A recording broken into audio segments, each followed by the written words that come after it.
ત્યારથી વ્યક્તિનો ખરો જન્મ ત્યારથી શરૂ થાય, જ્યારે એનું માઇન્ડ પરિવર્તન થાય, માઇન્ડસેટ ચેન્જ થાય, આત્મા તરફની એની યાત્રા થાય. પણ દુર્ભાગ્ય છે કે આપણા સમાજમાં આજે એવું વાતાવરણ નથી કે એને કોઈ એવું યાદ આવે. આજે મંદિરે જાય છે તો પણ ત્યાં એને લેતી દેતી દેખાય છે. આજે ધર્મસ્થાનોમાં જાય છે, આવું શબ્દ જ સાંભળવા નથી, ત્યાં પણ રંગ રોગાન ને બગીચો ને એવું જ બધું છે. એના માટે તો કોર્પોરેશન કરે જ છે બધું. તો આ તો એને શબ્દ જ સાંભળવા નથી મળતો, એટલે એને આવી કોઈ જાગૃતિ જ નથી થતી જીવનમાં.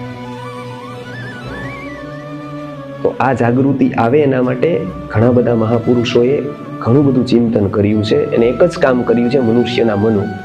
કેમ કે એને ખબર છે કે મનુષ્યનું મન છે ને અતિ વિલક્ષણ છે. એની ઉપર જો કામ કરવામાં આવે ને એ શુદ્ધ થાય એટલે એનો વિકાસ શરૂ થાય. અને એ વિકૃત છે તો 1,00,000 વિકૃતિ ઊભી કરી શકે છે. એટલે એને બચાવવું ખૂબ જરૂરી છે.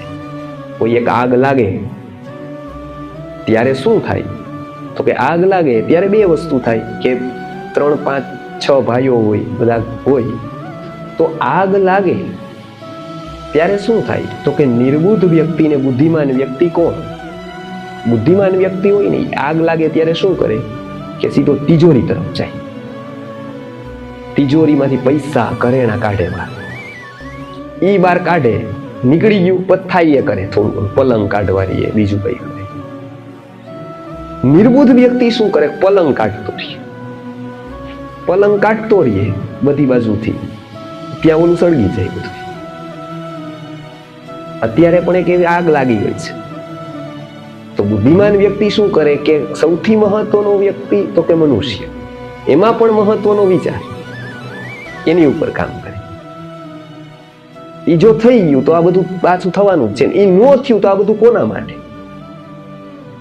આ બધી વસ્તુ કોના માટે થશે?